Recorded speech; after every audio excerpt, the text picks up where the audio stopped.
Hello students. In this video tutorial, we are going to do lab for chapter 3. So whatever I have discussed in the lecture section, we are going to do it as a practice with different hands-on practices. There are 18 exercises totally we are going to do as part of this lab. So you have to do all the 18 exercises and submit it as your lab assignment. So let's start with the first one. So we started with the list. So we're going to do some practices for creating a list. Okay. So the first exercise is going to be creating and accessing list elements. So let's create a list A1, and you don't need to use exactly the same list elements that I'm using. Feel free to use any kind of list element. So to create the list, you have to use square bracket. So here I'm using square bracket. So let's check the type of A1. Okay, you can see the type of A1 is list. And you also can create the list by using the list function. So let's create another list variable and let's try that. Okay, list function, and let's check the type. Okay, that is also list. Okay, now this list is empty and we can just add elements. So we can even use the append function and extend function to add the elements. Now I'm simply passing it to the square bracket to add the elements to this list. Okay, list variable A2. And now we have to list A1 and A2. So we are going to do some basic arithmetic operation and see how it works. So A1 and A2, when I add it to the arithmetic operation, the list elements get added.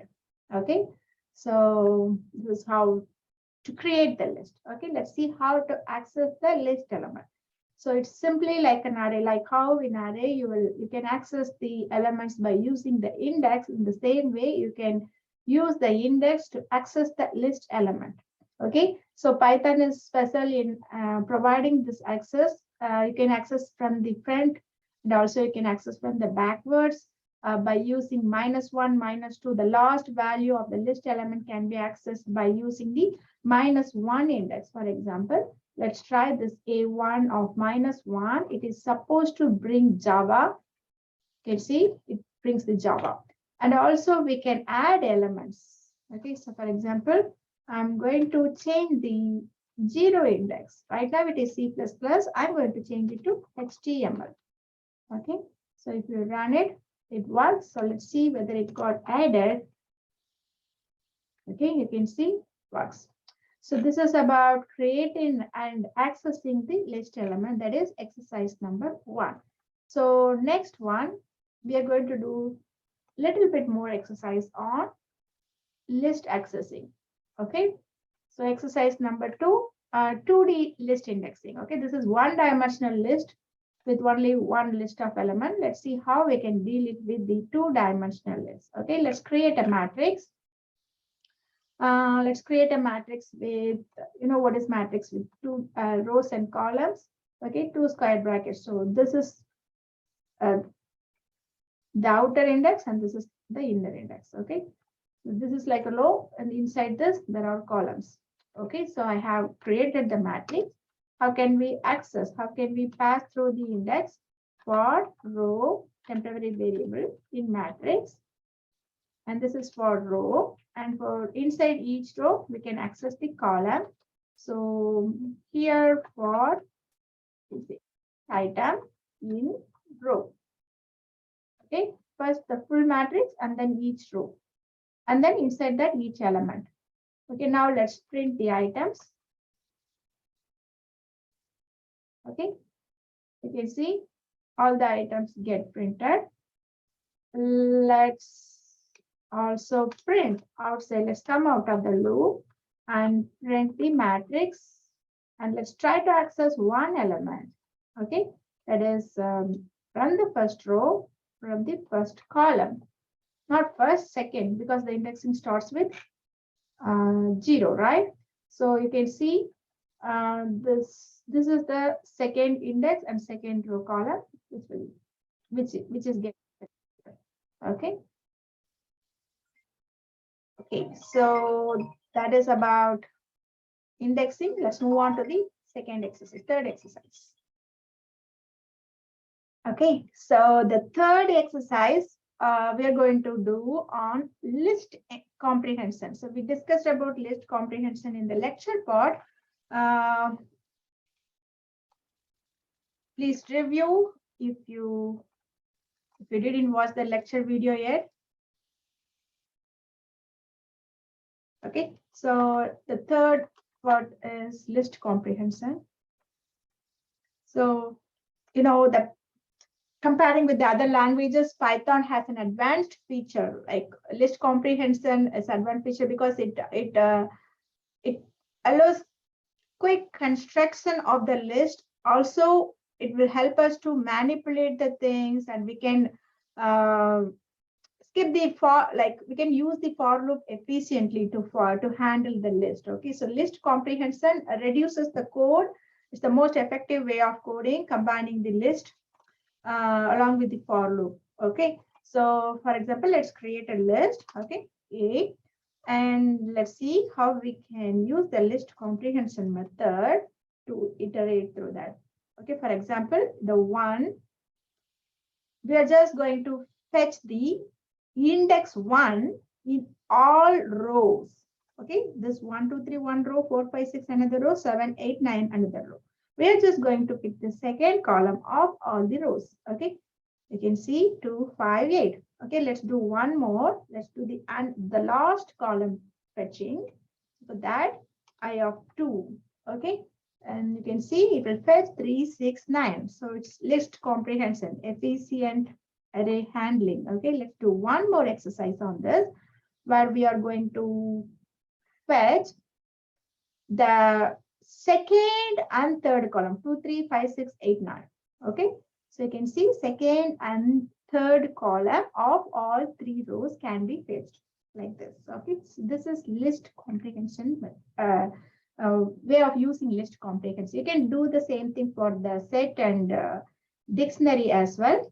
Okay, now let's move on to the fourth exercise,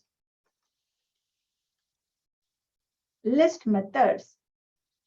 Okay, exercise number 4, list. So if you're familiar with another programming language, you can start to draw parallels between list in Python and array in other languages. It's same. Okay, so there are 2 reasons which tells why list in Python are more flexible than arrays in other programming language. One, they don't have the size limitation. Okay, and then they don't have the type constraints. You can put any data inside the list together. Okay, multiple data type can be handled by the single list variable. So these are 2 advantages. This cannot be done in other languages. Okay, so let's see what are the methods available in list, the built-in methods available in list. So let's create a list and name it as L, and let's see what append function will do. The append function will simply add, okay, simply add the values. Okay, for example, let me print the list. Okay, so I'm going to append 4, 6 as a list using the append function. So how it will get attached? It will get attached as another list. Okay, you can see it has been added as another. So I have run it 2 times, so that's why. Maybe I'll delete it. Create one second. Run it. Let me do appending. You can see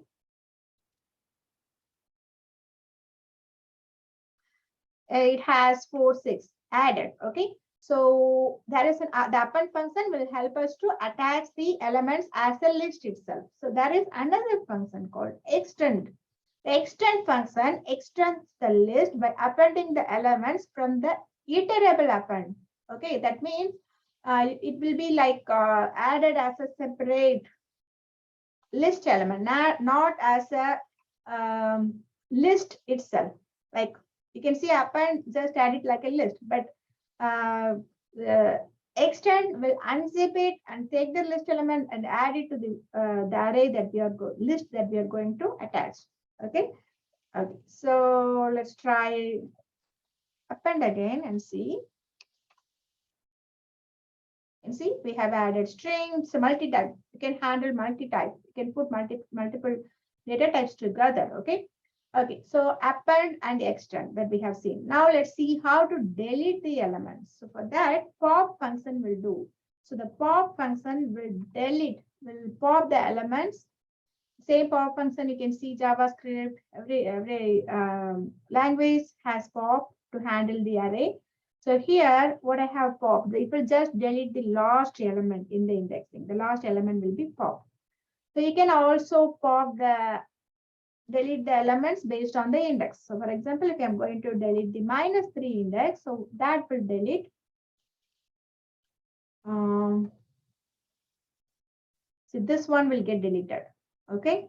So we are deleting it and putting it here, L1 as a separate. So the -1, -2, -3. So it will delete it and we are putting it here in the pop as a separate list variable. Okay, now we're going to see another function called sort function that will help us to sort the elements in the order. Okay, you can see it will just put the elements in the order. Sort function. Okay, and then another function that we are going to see is reverse function. So it will help us to reverse the order. So sort will put it in ascending order and the reverse will put it in the descending order. Okay, so you can see it put it in the descending order.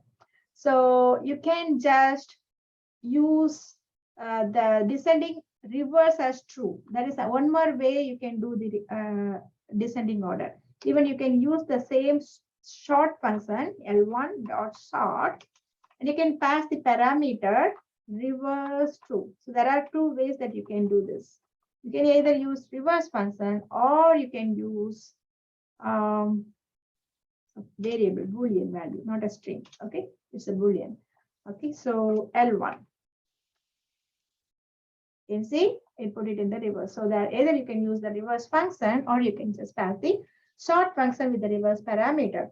And next function that we are going to see is count function. So already you're familiar with the count function, right? It will count the number of indices. Okay. So now we are going to see there are, you can see here there are 2 11s. Okay. Now we are going to see check how many 11s are there. Okay. Just say 2 11s are there.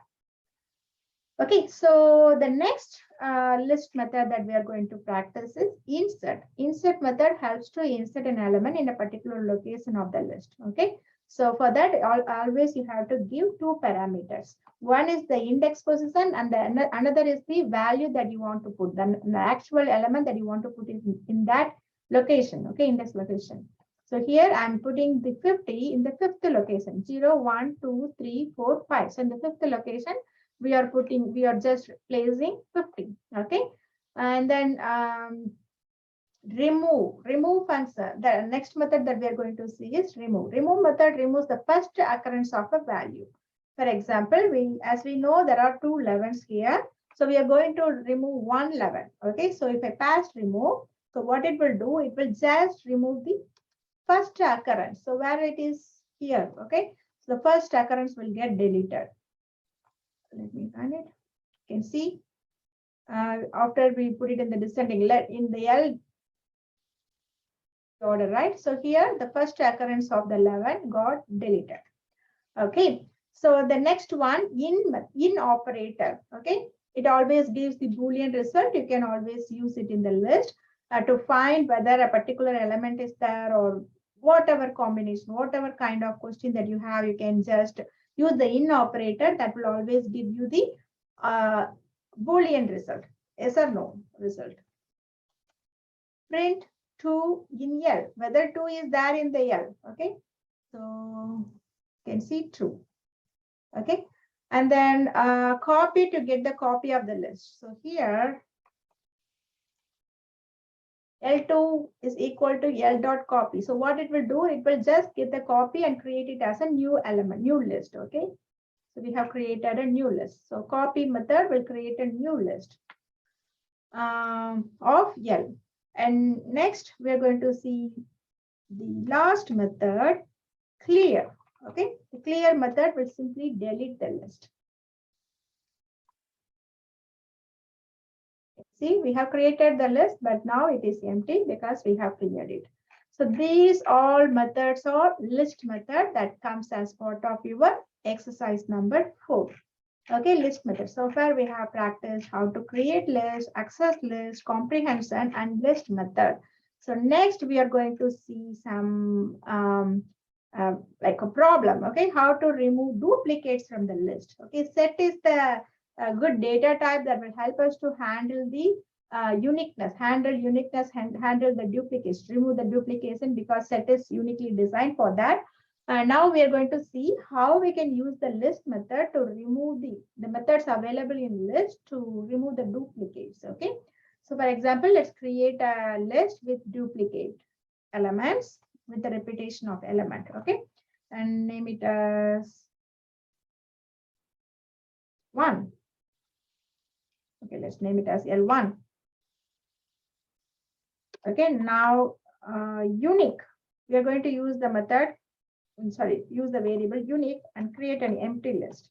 Create an empty list with the square bracket.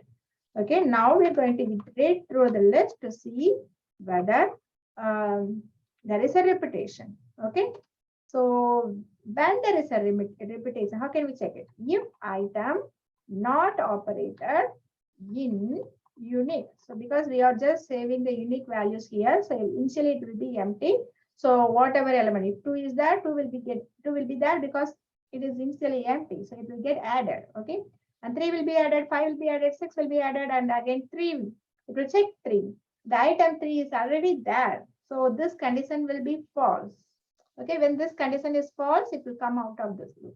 But whenever this condition is true, it will just append that. We know the append operation, that what it will do, it will just append the element. Sorry, append the elements. Okay, and then print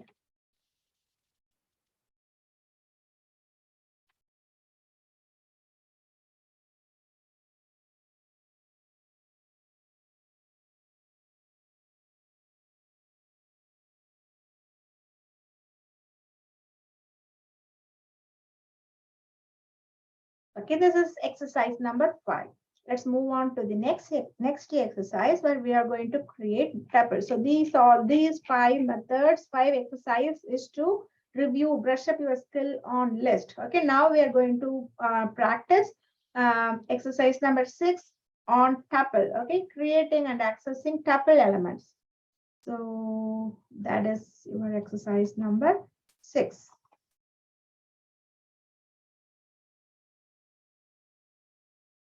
So tuple is collection that holds heterogeneous data type, but the only limitation with the tuple is you cannot do multiple things because it is mutability. Because of its mutability,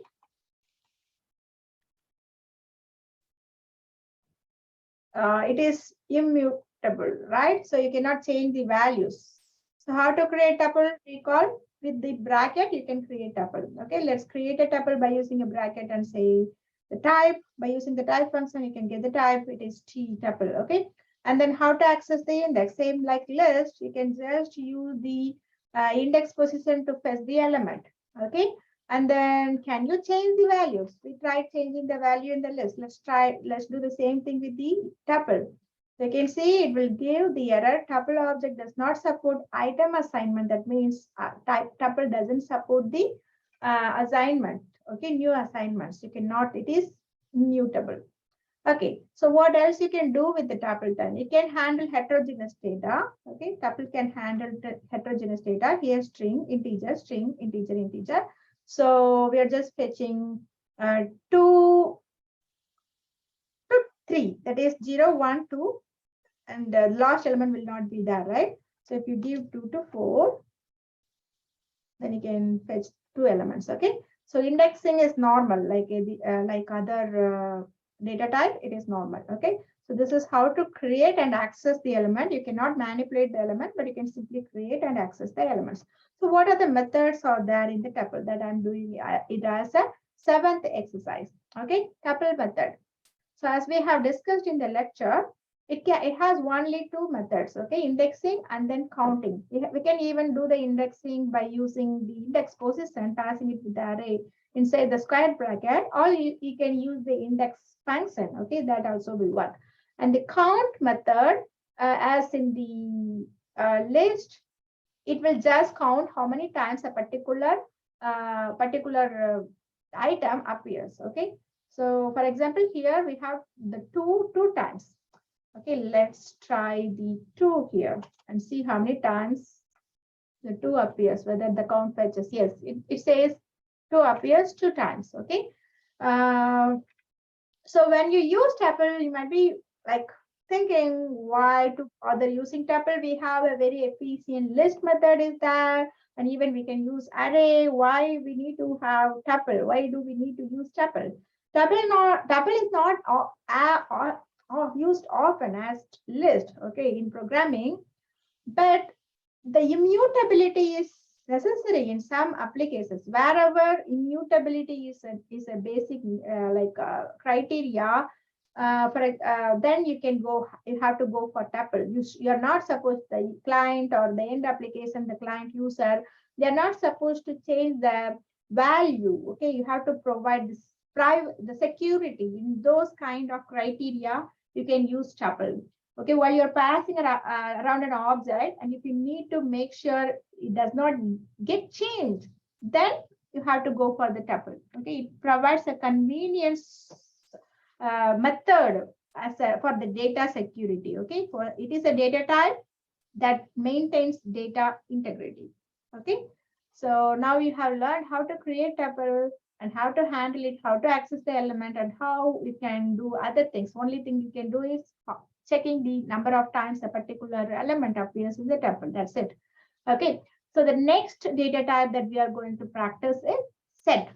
So set is a collection of unique elements which can be constructed using the set function. So simply use set function. It's like a dictionary. You have to use the curly brace, but it's the dictionary without the value. Just have the key value. Okay. So you can consider it's same as list and tuple, but the major difference is it cannot have multiple occurrence. It does not allow that. Okay, like how you are using tuple for data integrity, like that you can use set for maintaining the data maintenance, like checking the occurrences of data duplication. You can say data duplication, like how set is for tuple is for data integrity, like that set is for data duplication. You can avoid it by using set. Okay, so indexing, slicing, all those things that you have done with array, list, you can do the same thing with the set as well. But the only limitation is multiple occurrences will be avoided. So let's check it. So how can you use, okay, this is going to be the exercise number 8. Okay, set creation, exercise number 8. Run it. Okay, so we are going to, how can we create set, like how you can use square bracket for list and the bracket for tuple, like that. You can use the curly brace for dictionary and set. For both use this curly brace, or you can also use set function to create set data type. Okay, so here I'm creating a single string and set it as a set. I can see this one, it doesn't check type of yes. Let me print the type of yes. So printing the type of yes, and also I'm printing the set value. So you can see set, class is set. Remember in Python, everything is object. Okay. So all the data type, you can see the class, data type, and the set. And you can see here, L is avoided because it doesn't like the multiple occurrences. So it doesn't repeat the L here. It just say one L because it doesn't like the repetition. Okay, so let's try one more and see how it reacts to the integer. See here also, it doesn't like the repetition. It just printed only one time. Okay, and to initialize a set with values, you can pass a list into set. Okay, so for example, let's see another way to create a set. Okay, here you are passing a set function. What are you passing here? You're passing the list of string elements. List of string elements. Okay. Okay, these are the methods that we can use to create work with the set. Okay, now we're going to see how to access the elements in the set and how to do, what are the methods available for the manipulation of set variable. Okay, so that is going to be another exercise, exercise number 9. Okay, we have x here, we have created a variable again already set. And what we're going to do, we're going to add one more value into that list. So it is heterogeneous, so you can simply add any data. It doesn't matter because Python is loosely typed language, right? So you can just add integer to the string array. And now we're going to iterate over that and see how it prints. Okay, so for I in yes, not yes, it is x. See, it iterates through that. We have already created yes here, right? Hello. Maybe let's iterate through that and see what happens. You can see it iterates through that, but the thing is like it doesn't do the repetition here. Okay. So that is about set method. That's all. All you need to know about set is it doesn't like the repetition. So next we are moving on to dictionary. Okay. Hashing is a very important concept that that is there in most of the object-oriented languages. Okay, so this is an important data structure concept, which allows to access the values randomly due to key associated with the value. So you don't need to go with the indexing. You can just randomly access it by specifying the key value. Okay, that is all about hashing. So hashing helps us to customize the search in an efficient way. So we have learned about sequences in our previous, like sequences we have, right? Now let's see what are the stuff that we can do in the dictionary. You can construct the dictionary, access the dictionary, nesting of dictionary. So those next and the methods available in dictionary. So those are the stuff that we are going to do. So let's start with creating the dictionary. Okay. Exercise number 10, creating the dictionary. So like said, you can use the curly brace to create the dictionary. You can see the type is D. And now we are going to assign the values. So key value pair. So K is the key, 1 is the value. K2 is the key, 2 is the value. So that is key value pair. So now let's check. You can see that will be saved with and as a key value pair. How can we access the values? 1. So dictionaries are flexible in the data types that can hold, but the keys should be primitive data type, and like the set and tuple, it can be of any data type, but it should be of primitive. Let's see one more example to explain this. Here you can see list as a separate key value. Here also list. Here a separate dictionary inside the dictionary. Like that, you can just put different data types inside the value, inside the value. Okay, but the only thing, the key should be primitive. You cannot have the repetition in terms of key. You can have any value, but the key should be unique. Okay, so how can we access the values? So you can simply pass the, like how you can access the index by specifying the index like that. You can simply specify, maybe, yeah, you can see, I'm going to print D1. Yeah, print D, just going to print D1 value. I'm just going to change the D1 value to 456. And then let's see whether it is mutable. You can see, instead of 1, 2, 3, now it has 4, 5, 6. So dictionary is mutable. Okay, so that we have proved with this exercise. So we have seen how to create a dictionary, how to access the values in the dictionary, and how we can manipulate the values because of the mutability property of dictionary. Okay. Next, we are going to see methods available in dictionary. Okay. So that is going to be the 11th exercise. So what are the methods available in dictionary that we can use to manipulate the data? So first thing we're going to see is upper. Okay, so upper, what it would do, it will just change the lowercase element to uppercase. Here K3 of 0 index. Okay, so if you want to change both values, then you can simply say K0, sorry, K key 3 and dot upper. That will simply change the value. Okay, so like you need to provide the indexing. Okay, now it changes the second value. Okay, so upper method, and then keys is the method that will help us to access the keys alone. Okay, keys, key 1, key 2, key 3. Okay, so just keys can be fetched, and then values also can be fetched like that.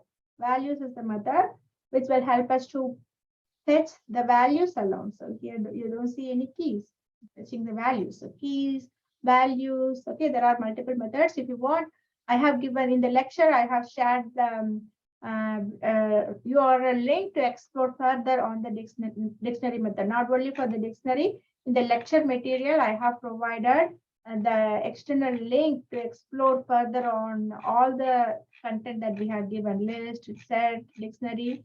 So I have tuple. Okay, I have just shared the URL for further. Further, you can explore it further. Okay, using that link. Just refer the lecture material. Okay, next we are going to see nesting of dictionary or dictionary comprehension. That is going to be exercise number 12. Okay, so dictionary nested inside another dictionary. We have already seen here the nesting of dictionary. Let's just create one more of that and see how we can handle. So we have dictionary, and inside that we have another dictionary, and inside that we have another dictionary. Okay, here one dictionary, and inside there another. So there are 3 levels of keying, 3 levels of layers. Okay, so now we are going to see what is there inside this layer. You can see hello is there inside nest key, inside sub nest key. Okay, we can fetch it. So this is nesting of dictionary. So let's see one more example to see how we can iterate through this list, because it has multiple layers. How can we iterate through that? You can see just it is supposed to give the values. Okay, yeah. So I in D, so we can see inside the we are printing the key 1, and then here we are printing the D of I, that is the value. Okay, we are printing the value. So that's how we can iterate using the for loop. You can do the same thing by using this list dictionary comprehension. So we have practiced list comprehension before, right? The same thing you can do with the dictionary comprehension, combining the for loop with the expressions. Okay, here x equal to x square for x in range 10. So you're creating some 10 range of numbers. Okay, and then you're creating an index, the 0, 1, 2, 3 along with the value pair, that is square, 1, 1 square, 2, 2 square, 4, 3 square, 9. Okay, so here we did simple coding.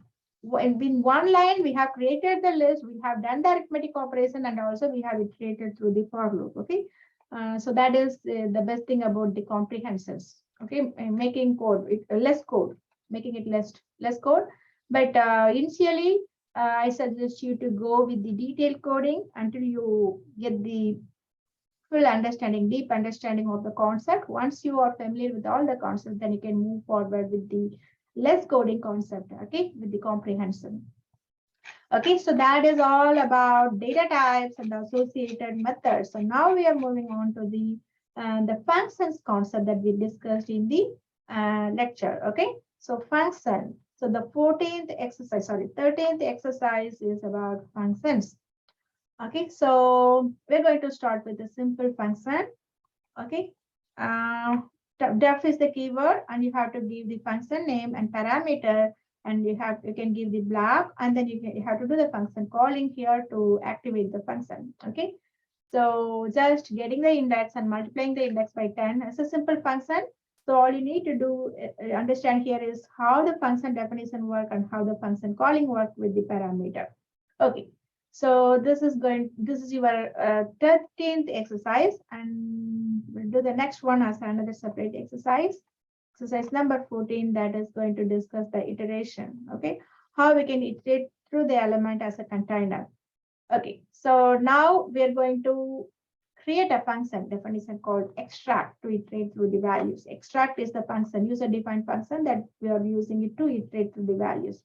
So it is just a function definition. It doesn't have any meaning unless you do the function calling. Okay, so here I'm just creating a list. Okay, list of some elements with the faculty and the number of the courses, faculty name. Okay, so now I'm calling this extract method and see how it extracts the values. Okay, so the extract method, that is the user defined method that I have just defined. I'm just calling it, and that does the operation what we have written the code for. Okay, so another example for function definition. Now we are going to do one more using function, and this time we are going to do some Fibonacci related Fibonacci generation related function. Okay, so we're going to write a code, define and Fibonacci. Okay, and this is the user defined function name with the parameter. Okay, and we are initiating two variables, a equal to 1 and b equal to 1. We need to because that is going to be the first two indexes. Okay, and then we are creating another empty array to handle the output. Okay, so here we are just getting the range function to get the initial values. Okay, range function, and then what we are going to do, we have the empty array, and we are going to append whatever the values that we are going to process. We are going to append it with that empty array. Okay, now we're going to assign that first will be a and b as it is 1 1, and then after that the b will be the third value, and then b plus a will be the a plus b. That's how the Fibonacci series work, right? Again, now print output.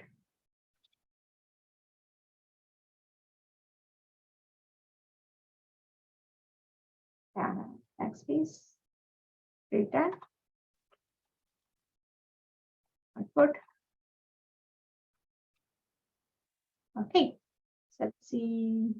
This is just a function definition, so let's call it. Let's call the Fibonacci for n will be 10. Okay, for the range of 10, we're going to call 10. And you can see how it creates the Fibonacci series, and for each iteration, it just prints the values. Okay, 1 1 will be the first one, and then 1 1 plus 2 2, like that Fibonacci series will continue. Okay, so we have practiced some 3 exercises on function. Now, next we're going to see lambda function. Okay, what is lambda function? So lambda function means you don't need to define the function name. It can be anonymous function. JavaScript has the property called anonymous function. You don't need to define it. You can simply call. The same thing, lambda function is an anonymous function. You don't need to give a name. Lambda is the keyword. It's a reserved keyword that you have to perform this. Okay, simply it has the expression, and it will process the expression by receiving the data. Okay, always the lambda function will yield only one. It can have multiple inputs, but it can have only one output. Okay, so let's see one example by using lambda function. So going to be the exercise number 16. Okay, so let's do the same operation with the normal functioning. Then I'm going to show you how we can do the same thing with the lambda function. So here you can see I'm just creating a simple user-defined function, name it as double, and I'm just doing the function calling for the input 100. Okay, so it says 100 in 100, 10,000. And now let's do the same operation by using lambda function. Okay, how we can do that in using lambda function? So variable is lambda double, simply a variable you can just give in. Lambda is the keyword that you have to use. This is the input and colon and what is the expression and printing it. Okay. So simple example that connects you the normal function and lambda function. So that's about the lambda function. Now we are moving on to the next concept that we discussed in the lecture, modules. Okay, modules. So I'm just going to make sure that I have that module inside my folder here. I don't have any module here. So what I'm going to do, I'm going to create a module to find the maximum, okay? So find max function. So you can see this is the find max function. Okay, so that is going to get the list of elements and get the final maximum value. So that is the function for that. And I'm just keeping this find max function inside this folder. Okay, now I have this find max function which has the code to find the maximum of the given list. Now I'm going to call this find max function that I have saved it as findmax.py. Now we are going to import that already used function. We are going to import it as a package. So you have used packages. You have used math packages, random packages, and you're going to use a lot of packages. Next week, you're going to learn NumPy. You're going to import it as a package. But this one, how you can create your own package like that. Okay, that's what you're going to learn in this practice. So just, I will give you the code here. Okay, I will give you the code for find max. You can write your own, but let me give you the code. So what you have to do, you have to just write this code. I'm just going to.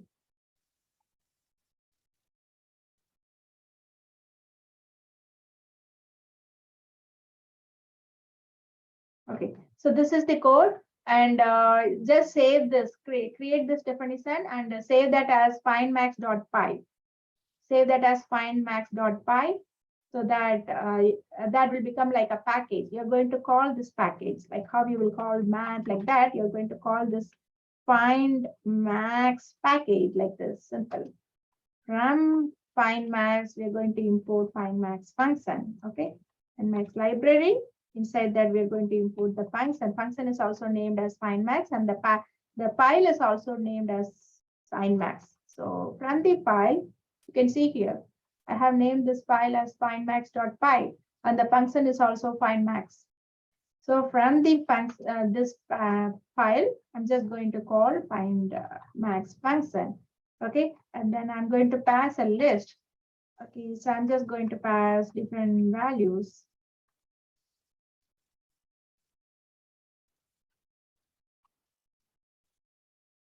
7, 2, 43, 34, and 98, and 67. Okay, I'm going to call the find max function to find the maximum value here.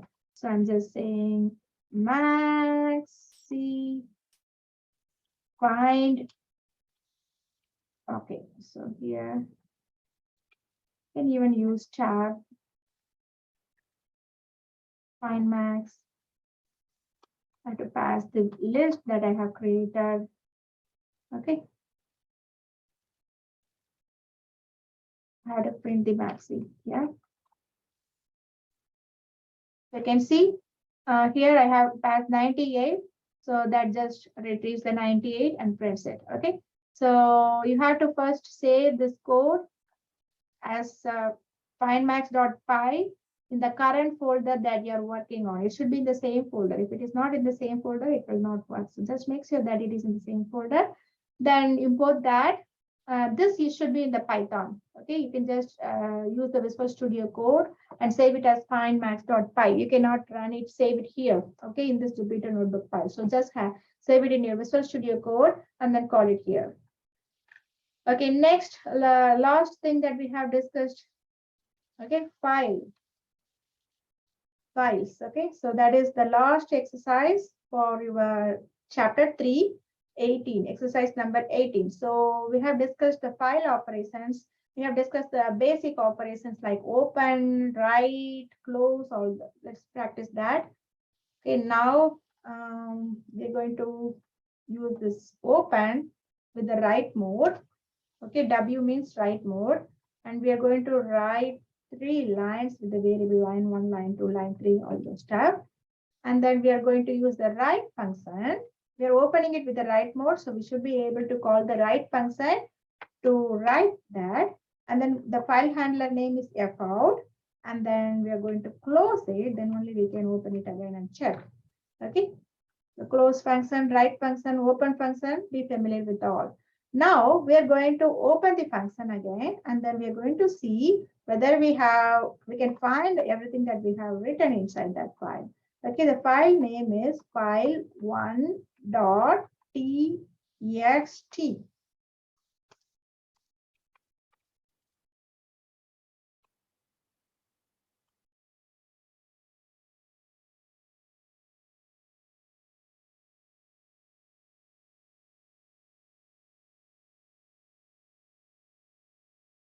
Okay, so we have iterated through that. You know how the indexing, how this iteration works with the file, because when you pass it through the file, it will just take each line as a separate sequence. Okay, so it will pass through the sequence. Just take one line and then do the next iteration in the next line, like that it goes on. Okay, so I have just iterated through the file using the for loop. Okay, so these are the 18 exercises that will help you to brush up your skills, particularly in data types, functions. Okay, and then lambda function, modules, files, all those stuff. Okay, so that's all. You have to practice all those exercises. You have to submit these 18 exercises as a single Jupyter notebook file, and then also the PDF. Okay, PDF with the run result. You have to run each cell like this, and you have to take right click, print, and save it as a PDF and submit. Okay, this goes for lab 3. Thank you for watching. See you in the next video tutorial.